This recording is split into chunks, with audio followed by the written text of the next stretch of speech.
Welcome to Bind EduTech, and this is a continued class in which we were going through the first paragraph of the poem A Roadside Stand.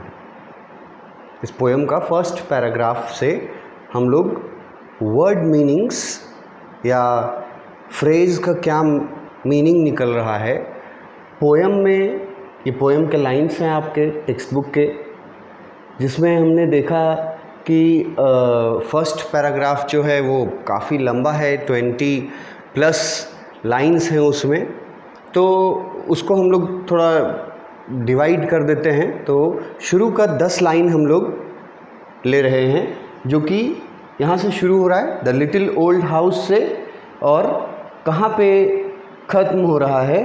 ख़त्म हो रहा है यहाँ wrong पे। ये wrong जो दिख रहा है यहाँ पे 2, 3, 4, 5, 6, 7, 8, 9, 10 लाइन है।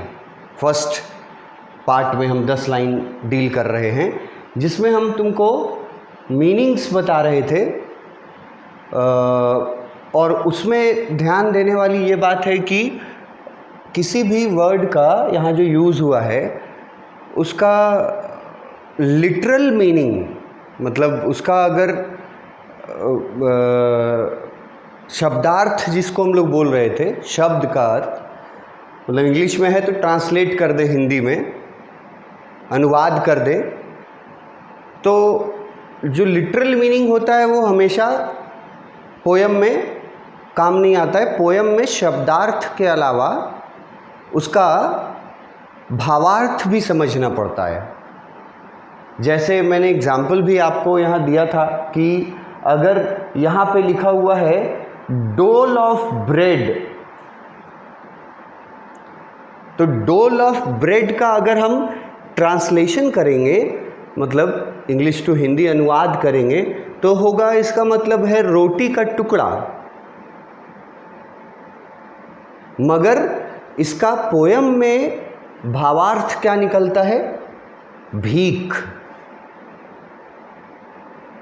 तो जब पोएम को समझना है तो उसमें जो इम्पॉर्टेंट वर्ड्स यूज़ किए गए हैं उनको मैं शब्दार्थ भावार्थ जिस तरह से बता रहा हूँ, उन शब्दों को अगर तुम याद रखोगे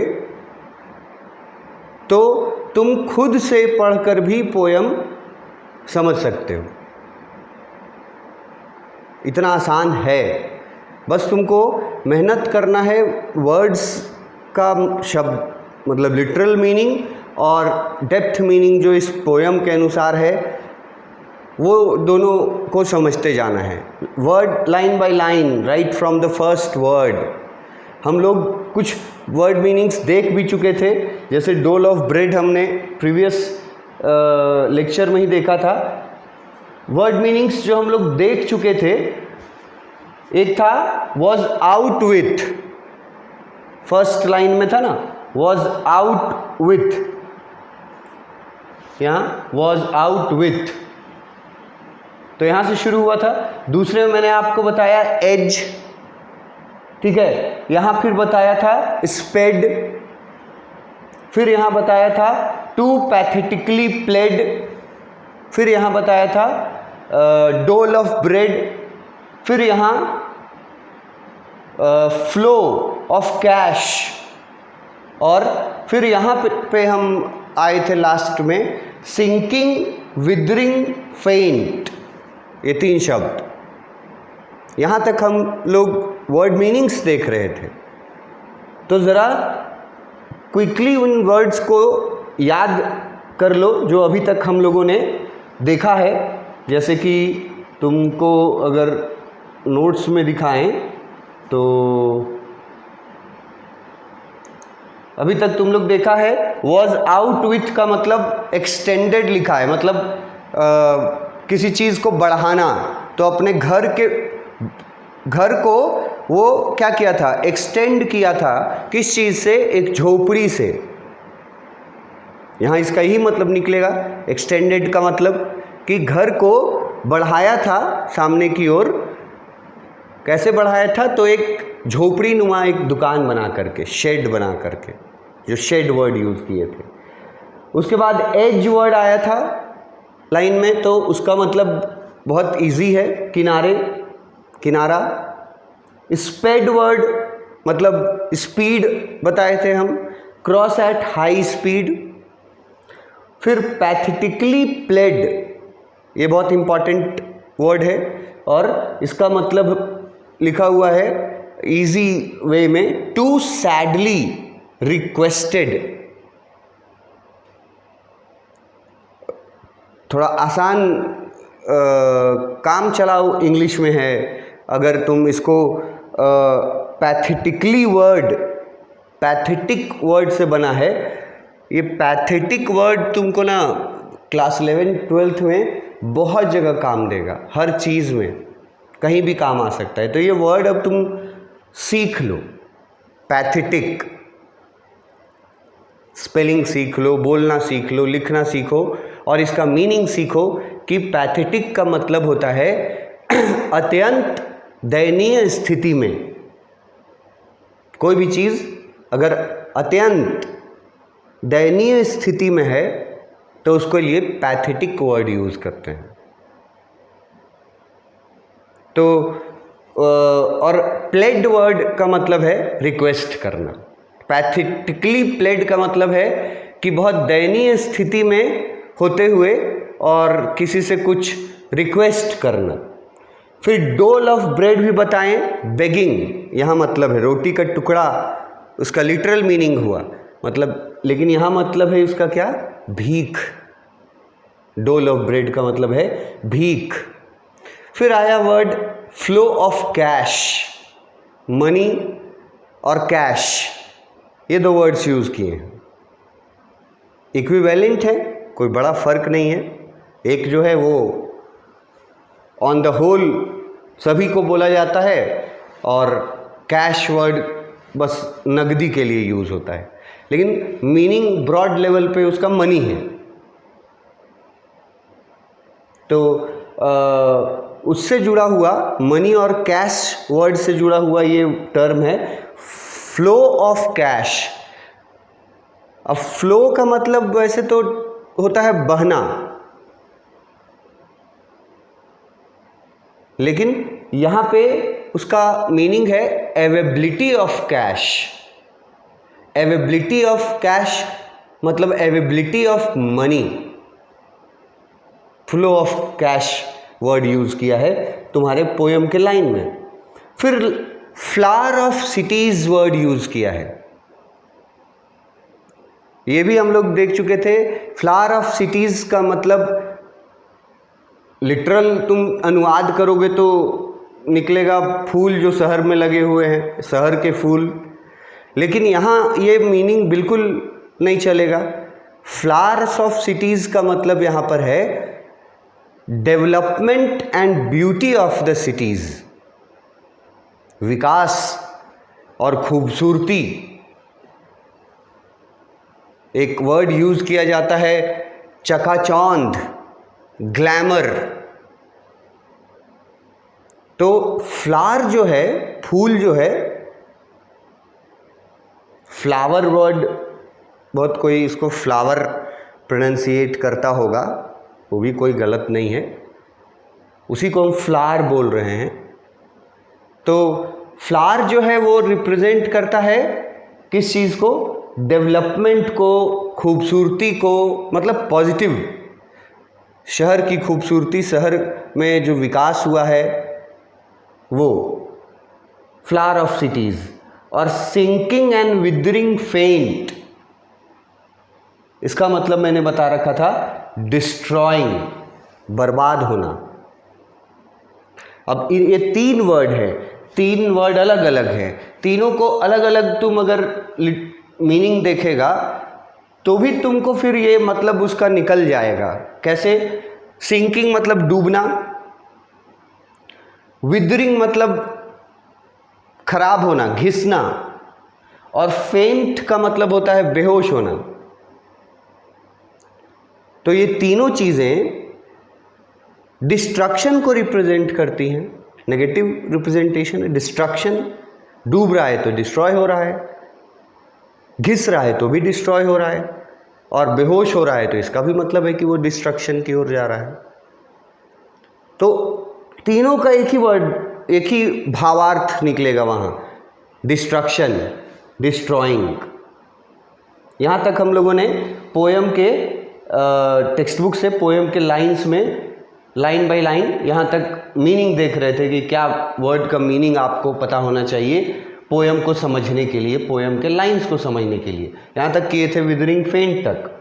इसके आगे और अभी हम लोग को जाना है यहाँ तक, रॉन्ग तक। यहाँ से द पॉलिश ट्रैफिक से अभी यहाँ तक जाना है, ये फर्स्ट पार्ट है। अब यहाँ देखो फर्स्ट लाइन में, यहाँ पॉलिश्ड ट्रैफिक, ये सबसे पहले तो यही टर्म का मीनिंग आपको पता होना चाहिए। ट्रैफिक वर्ड तो सबको ही समझता होगा, बोलता है, डे टू डे लाइफ में यूज़ करता है ट्रैफिक ना, मूवमेंट ऑफ व्हीकल्स। तो यहाँ लिखा है, टर्म दिया है पोएम में, पोएट ने लिखा है पॉलिश्ड ट्रैफिक। अब भाई पॉलिश्ड ट्रैफिक किसके लिए यूज़ किया है, ये अगर तुमको भावार्थ नहीं पता रहे तो तुम अनुवाद करके वो समझ पाओगे? पॉलिश्ड ट्रैफिक कभी नहीं समझ पाओगे, सही अर्थ तक नहीं पहुंचोगे। पोएम में जो है वो पोएट्री में मैंने आपसे डिस्कस भी किया था कि सिर्फ अनुवाद कर देने से उसका सही अर्थ तक नहीं पहुंच पाएंगे जब तक उन टर्म्स का या उन वर्ड्स का हमें भावार्थ नहीं पता रहे। सिंकिंग, विदरिंग, फेंट, यहाँ दिया हुआ है ना, भारी भारी वर्ड्स हैं, तो अगर इनका लेकिन मीनिंग समझोगे तो तुमको फिर समझना आसान हो जाएगा कि इस तीनों का मतलब है बर्बाद होना।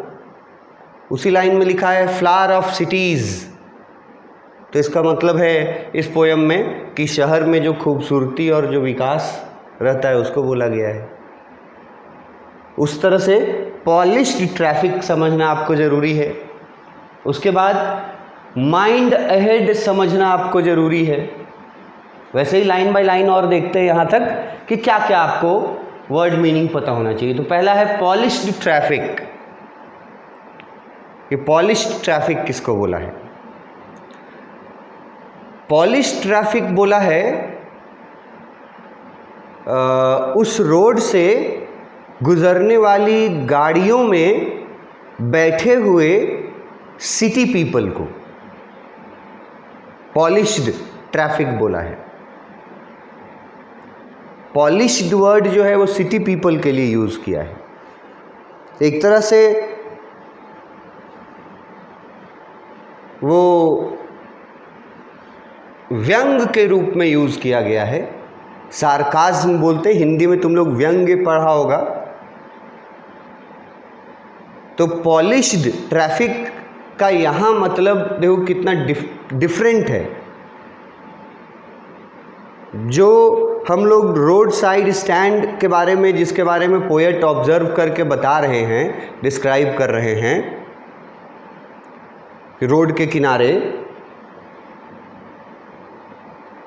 सुनसान जगह पर एक पुअर रूरल फार्मर के द्वारा अपने छोटे से पुराने से घर के सामने एक टेम्पररी शेड बनाया जिसको वो शॉप के रूप में यूज़ कर रहा है।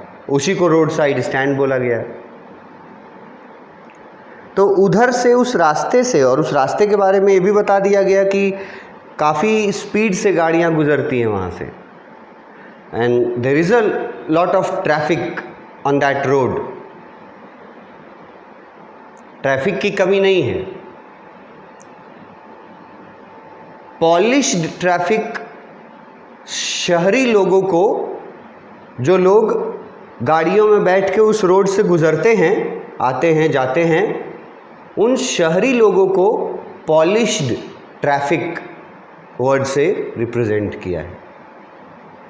क्योंकि वो शहरी हैं, वो पढ़े लिखे हैं, they are so called civilized people, they are educated, they are civilized, they are developed.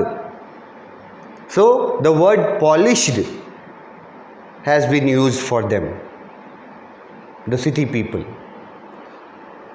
फिर वर्ड है उसी लाइन में mind ahead, passed with a mind ahead. Passed मतलब गुजर जाना, पास फेल वाला पास नहीं है. पास्ड मतलब वहाँ से गुजर जाना, आगे बढ़ना. माइंड अहेड का मतलब है, आपको माइंड अहेड का मीनिंग पता होना चाहिए. जैसे पॉलिश्ड ट्रैफिक का पता है, तो यहाँ देखो लिखे हैं पॉलिश ट्रैफिक मतलब educated civilized city people. Mind ahead का मतलब है crossed the road without even noticing. Crossed the road without even noticing, ये माइंड अहेड. यहाँ ये एक्चुअली में ये देखो यहाँ से यहाँ तक का पूरा का वो मीनिंग है. Past with a mind ahead का मतलब है कि वहाँ से वो क्रॉस कर जाते हैं उस रोड से बिना नोटिस किए. किस चीज़ को, किस चीज़ को नोटिस किए बिना गुजर जाते हैं? रोड साइड स्टैंड को नोटिस किए बगैर गुजर जाते हैं. वो रोड साइड स्टैंड जो एक पुअर फार्मर ने इस उम्मीद में बनाया है, लगाया है कि उधर से जो हज़ारों गाड़ियाँ गुजरती हैं तो लोग रुकेंगे वहाँ, कुछ लोग, और उसके रोड साइड स्टैंड से कुछ खरीदेंगे जिससे उसको आमदनी होगा और उस पैसे से वो अपने और अपने परिवार का जीवन, जो बहुत पैथेटिक कंडीशन में है, पैथेटिक वर्ड हम बोले हैं आपको याद करने के लिए और इसको यूज़ करने के लिए. जो पुअर फार्मर है और उसका फैमिली, जिसका जो लोग बहुत पैथेटिक कंडीशन में जीवन गुजार रहे हैं, बेसिक फैसिलिटीज़, जो एसेंशियल फैसिलिटीज़ हैं वो भी नहीं है उनके पास, तो वो उनमें से वो लोग क्या कर रहे हैं, वो लोग ऐसा रोड साइड स्टैंड लगा करके और पैसा कमा करके और अपना जीवन का स्तर सुधारना चाहते हैं. मगर यहाँ लिखा है कि जो पॉलिश्ड ट्रैफिक है, शहरी लोग, सभ्य और पढ़े लिखे लोग, वो इनके रोड साइड स्टैंड के तरफ बगैर नोटिस किए mind ahead, past with mind ahead मतलब अपने ही मन में वो उलझे हुए रहते हैं. इसका एक मतलब होता है माइंड अहेड, मतलब तुम बहुत अगर इजीली लेके चलो तो मतलब कि बिना उधर नोटिस किए, बिना उसको देखे, लेकिन उसके डेप्थ में जाओगे तो माइंड अहेड का ये भी मतलब है कि वो लोग अपने ही जीवन में, ये सिटी पीपल अपने ही लाइफ में इतना उलझे हुए हैं, इतना कॉम्प्लेक्सिटीज़ है इनके लाइफ में कि ये लोग नोटिस भी नहीं कर पाते उस रोड साइड स्टैंड को और वहाँ से सीधे आगे निकल जाते हैं. तो इससे जो फार्मर का उम्मीद है, जिस उम्मीद से उसने लगाया है, वो उम्मीद पूरा नहीं हो रहा है, लोग निकल जा रहे हैं सीधे. नेक्स्ट लाइन में, और if ever aside a moment, moment मतलब क्षण, पल के लिए. एवर, एवर वर्ड यूज किया जाता है शायद कभी, और असाइड वर्ड का मतलब है किनारे रुकना. एक तो बोल रहा है कि वैसे कोई रुकता नहीं है वहाँ, सभी सी जो पॉलिश ट्रैफिक जो उधर से गुजरता है उस रोड से, वो लोग नोटिस भी नहीं करते,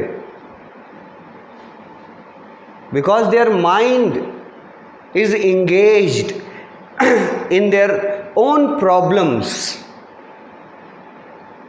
बहुत कॉम्प्लेक्स लाइफ जीते हैं वो,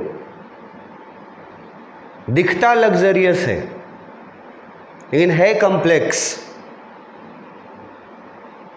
तो अपने ही पर प्रॉब्लम से इतना वो लोग खोए रहते हैं कि नोटिस भी नहीं करते। कभी कभार और एवर और इफ एवर, मतलब कभी कभार अगर कोई बगल में, मतलब कोई वहां पर कुछ मोमेंट के लिए रुकता भी है, उन गाड़ियों में से गुजरने वाले लोगों में से कोई अगर कुछ समय के लिए रुकता भी है वहाँ, तो क्या करता है रुक करके वो रोड साइड स्टैंड से कुछ खरीदता नहीं है, बल्कि वो करता क्या है, लिखा है देन आउट ऑफ शॉर्ट्स। देखो इसका ये टर्म हुआ आउट ऑफ शॉर्ट्स, तो इसका मीनिंग यहां लिखा हुआ है कंप्लेन, टू बी एंग्री। मतलब वहां रुकता है, अगर, वैसे तो वहां कोई रुकता ही नहीं है, लेकिन अगर कोई कभी वहां कुछ पल के लिए रुक भी गया तो वहां पर वो क्या करता है, वो कंप्लेन करता है और अपना एंगर दिखाता है, अपना गुस्सा दिखाता है। अब सवाल उठता है कि किस चीज़ पर का कंप्लेन करता है, किस बात पे गुस्सा दिखाता है वहाँ रुकने वाला जो सिटी पीपल होते हैं।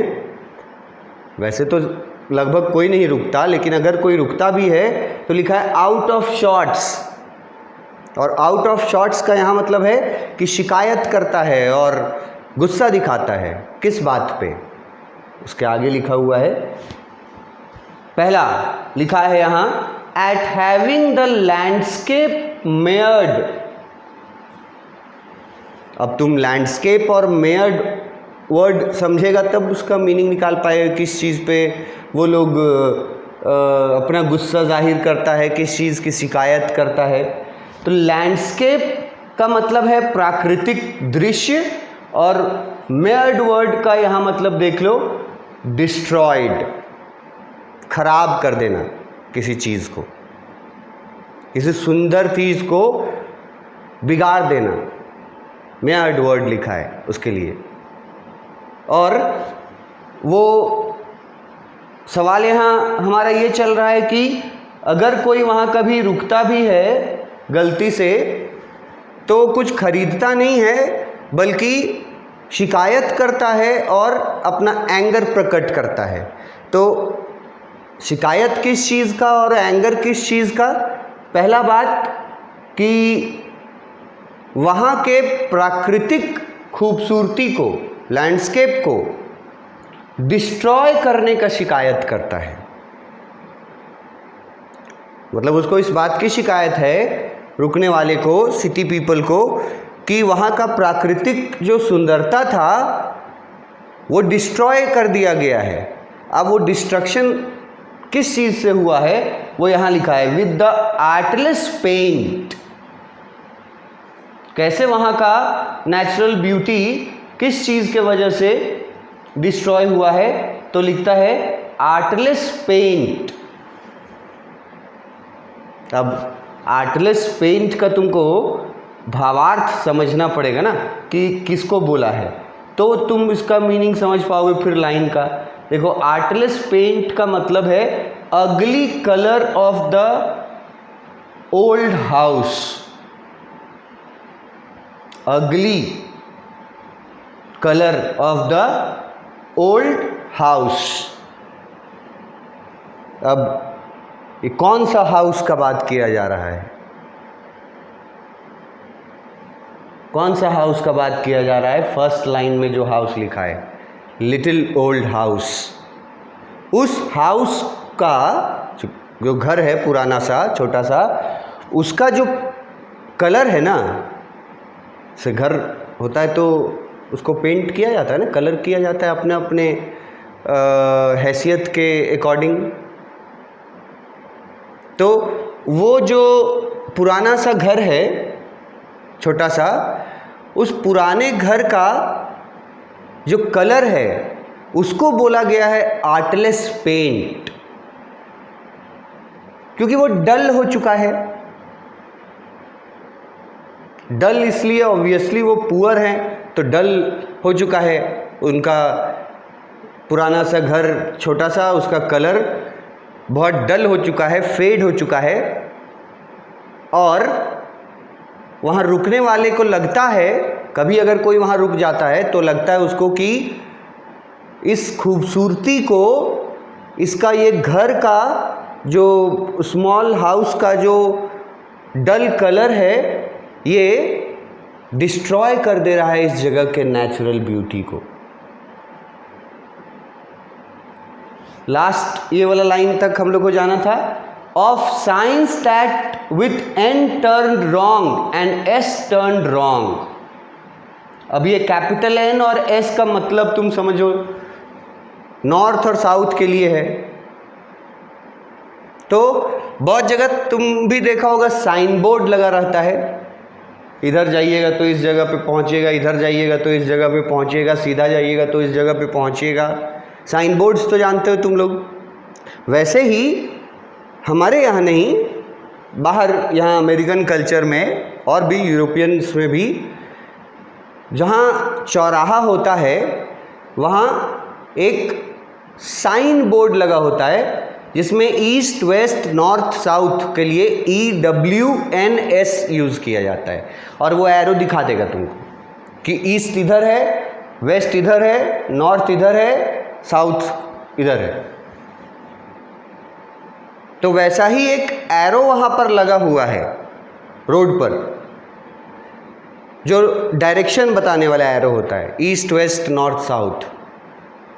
और वो साइन बोर्ड जो है डायरेक्शन बताने वाला, वो ना उल्टा हो गया है। मतलब N turn wrong, S turn wrong. इसका मतलब है कि जिधर नॉर्थ होना चाहिए उधर साउथ हो गया है, साउथ दिख रहा है, और साउथ वाला की तरफ उल्टा नॉर्थ हो गया है। साइन बोर्ड जो है ईस्ट वेस्ट नॉर्थ साउथ का, वो उल्टा है, मतलब नॉर्थ के तरफ साउथ और साउथ के तरफ नॉर्थ हो गया है। और ऐसा करने का आरोप, ब्लेम सिटी पीपल करते हैं, वो लोग जो कभी गलती से भी वहाँ रुक जाते हैं थोड़ी देर के लिए। वो लोग दो चीज़ों का शिकायत, कंप्लेन और गुस्सा। शॉर्ट्स का मतलब बताए थे, आउट ऑफ शॉर्ट्स। कंप्लेन करते हैं और गुस्सा दिखाते हैं दो चीज़ों पर। पहला कि वहाँ का खूबसूरती को बर्बाद कर दिया, नेचुरल ब्यूटी है वहाँ, उसको बर्बाद कर दिया उसके पुराने से घर ने, भद्दे पेंट ने। और ये भी आरोप लगाते हैं कि जो साइन बोर्ड है इसको भी उल्टा करने के लिए यही लोग जिम्मेवार हैं। उस फार्मर के द्वारा अपने घर के सामने जो रोड साइड स्टैंड जो बनाया गया है, उसमें जो कुछ वो सेल करना चाहता है, जो रखा है, उसके तरफ तो किसी का ध्यान ही नहीं जाता। उनका ध्यान जाता है कि खूबसूरती को खराब कर दिया है इसका झोपड़ी यहाँ। और उसका ये ध्यान भी जाता है, वो ये भी आरोप लगाता है कि ये जो डायरेक्शन वाला बोर्ड है ये भी इन्हीं लोगों ने गलत सलत करके रखा है, नॉर्थ को साउथ तरफ कर दिया, साउथ वाला नॉर्थ हो गया है। ये सब वो लोग जो रुकते हैं कुछ क्षण के लिए, वो लोग ये सब सोचते हैं उनके बारे में, रोड साइड पीपल के बारे में, मतलब वहाँ रहने वाले लोगों के बारे में। तो यहाँ तक रॉन्ग तक आपको लगभग वो ये पिक जो भी है ये अभी आपके काम आएगा नेक्स्ट ये में। इसी पोएम से रिलेटेड था वो पिक, इसमें कुछ फ्रूट्स दिखाई दे रहे थे। तो यहाँ तक हम लोगों ने लिया है 10 लाइन जो लिया है शुरू से लेकर के 10th लाइन तक। इसका वर्ड मीनिंग्स मैंने आपको पूरा बता दिया लाइन बाय लाइन।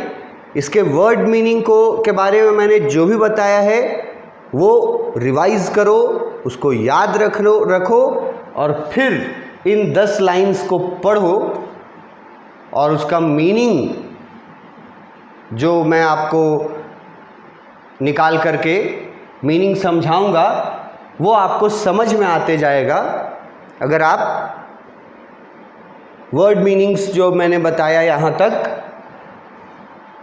शब्दार्थ भावार्थ वो सब याद रखो।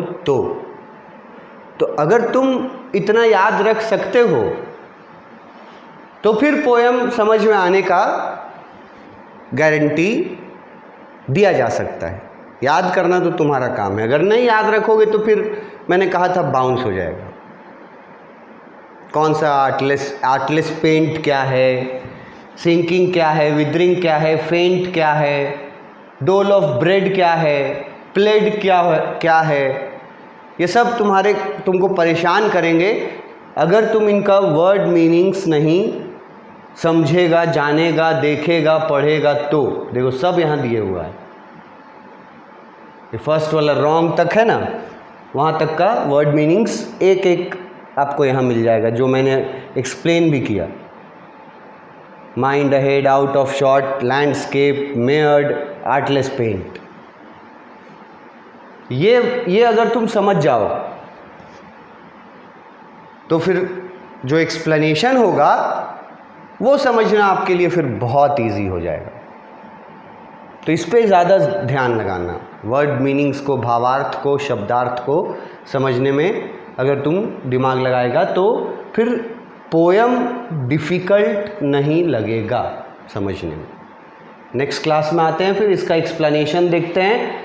जो वर्ड्स हम आपको समझाए हैं उसके अनुसार कैसे कैसे इसका एक्सप्लेनेशन निकलता है इन 10 लाइन्स का। Thank you.